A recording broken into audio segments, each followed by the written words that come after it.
monde parle de Facebook. C'est du bouche à oreille. Et des compagnies ont compris ça et se sont dit, mais on va exploiter cette méthode marketing, cette méthode de distribution. Et ce qui fait que maintenant, des compagnies de marketing de réseau qui ont compris ça, eh bien, elles diffusent leurs produits uniquement par le bouche à oreille. Et ça marche très très très bien. Et donc, le marketing de réseau, c'est ça. Ça permet à tout le monde, eh bien, consommateur en fait, de devenir aussi distributeur, tout simplement. Parce que je parle d'un produit que j'utilise, parce que ce produit a changé ma vie, a fait des choses, a amélioré ma peau, je sais pas. Il existe énormément de produits en marketing de réseau. Eh bien, ça va donner envie à d'autres personnes, eh bien, d'acheter aussi, tout simplement parce que c'est votre expérience que vous partagez. Et donc, on est dans la sincérité, contrairement à un spot publicitaire, on est d'accord. Et c'est pour ça que ça fonctionne. Et les compagnies de marketing de réseau qui ont compris ça, eh bien, elles font d'énormes bénéfices et aussi d'énormes économies par rapport aux publicités. Ce qui leur permet donc de rémunérer gracieusement, eh bien, de rémunérer les distributeurs indépendants. Voilà, et ça c'est du marketing de réseau. Et ça permet à tout le monde finalement de créer son entreprise de distribution, sa propre entreprise de distribution. Comme une franchise. On dit souvent aussi que le marketing de réseau c'est la franchise du pauvre. Et imaginez aujourd'hui, vous voulez créer votre entreprise en franchise, combien est-ce que vous allez devoir dépenser? Peut-être 50 000 euros, 100 000 euros, 200, 300 000 euros, tout dépend des franchises. C'est énorme et en plus vous prenez beaucoup de risques. Alors qu'en marketing de réseau, pour quelques centaines d'euros, voire quelques milliers d'euros, je veux dire par là 3 000, 5 000, bon, tout dépend des compagnies, eh bien vous démarrez votre affaire. Votre affaire de distribution, sans employés, sans stock. C'est génial. Et ça, c'est du marketing de réseau.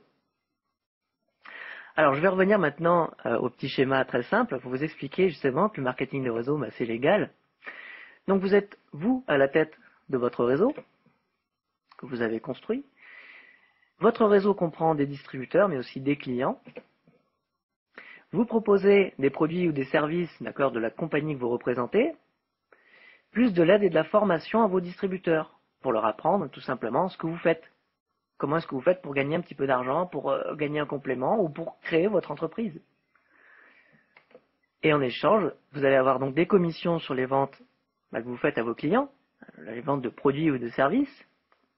Et donc ces clients vous permettent à vous de continuer d'exister, de continuer de vendre ces produits ou services.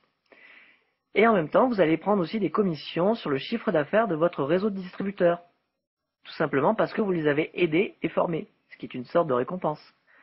Vous les avez aidés et formés à faire ce que vous faites, ils réussissent, ils génèrent du chiffre d'affaires et vous prenez donc une commission sur leur chiffre d'affaires, tout simplement. Et eux-mêmes peuvent faire la même chose. Et c'est quoi? Regardez, si vous regardez bien donc maintenant le schéma que vous avez en face de vous à l'écran, eh bien, on retombe sur le même premier schéma que je vous ai montré tout à l'heure. On est dans du commerce. C'est du commerce. Le marketing de réseau, c'est du commerce. La seule différence avec le marché traditionnel, c'est le concept de distribution. On est dans la distribution du bouche à oreille. On est dans la vente directe. C'est le client consommateur qui est aussi distributeur. Voilà. Et ça, c'est vraiment génial. Maintenant, je voudrais ouvrir une autre parenthèse. Une autre parenthèse sur le marketing de réseau, mais aussi sur la structure pyramidale d'une entreprise traditionnelle. Dans une entreprise traditionnelle, donc, on est d'accord, il y a une structure pyramidale.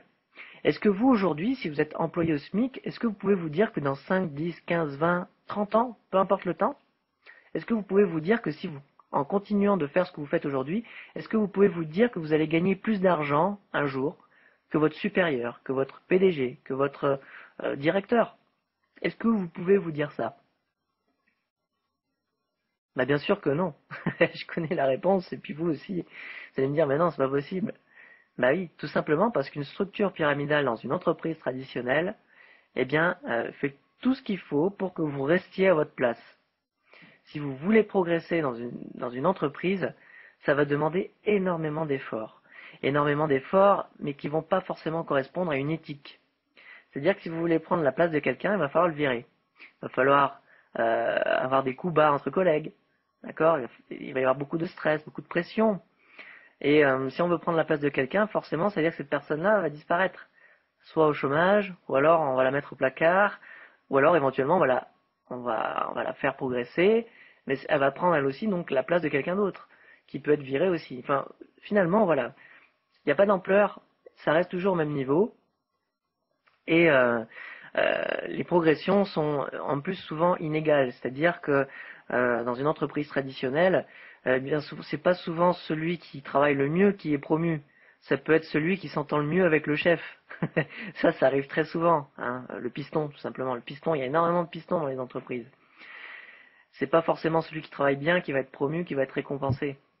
Et est-ce que vous trouvez ça juste? Est-ce que vous trouvez ça juste de devoir évincer quelqu'un, de devoir euh, euh, faire des stratagèmes pour virer quelqu'un pour prendre sa place? C'est pas juste. Et c'est ce qui se passe dans les entreprises traditionnelles.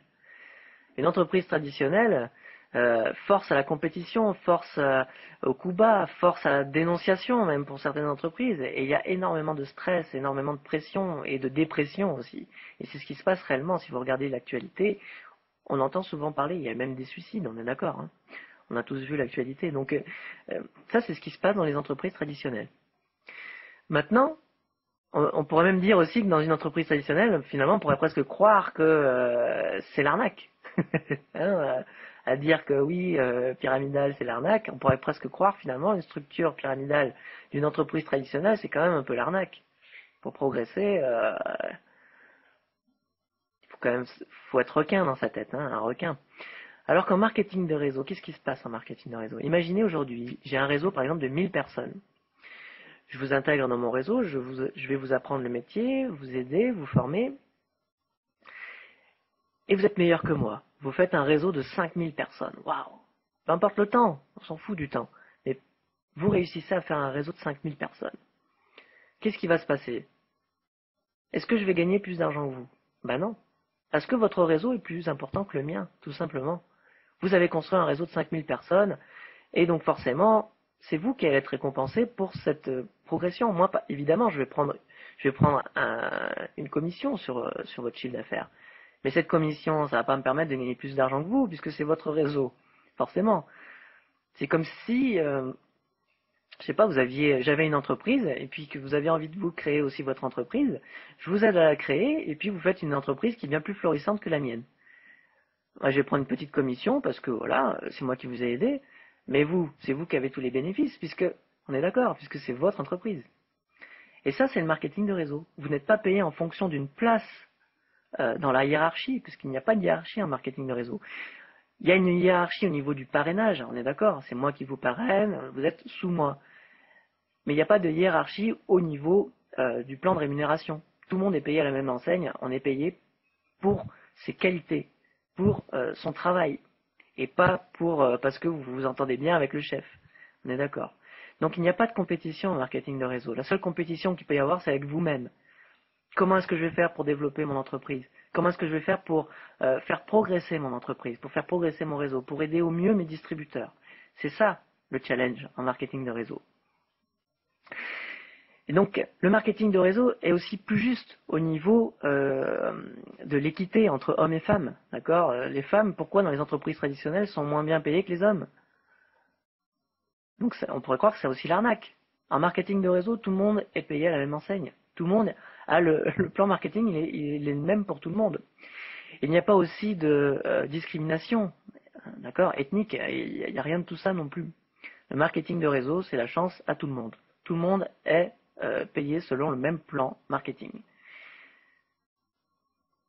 Et ça, c'est extraordinaire. Vous êtes payé pour ce que vous savez faire, pour votre savoir-faire, pour ce que vous êtes, et pas pour la relation que vous pouvez avoir avec votre supérieur, ou pour être malin, pour être malsain avec d'autres personnes, pour tout faire pour l'évincer.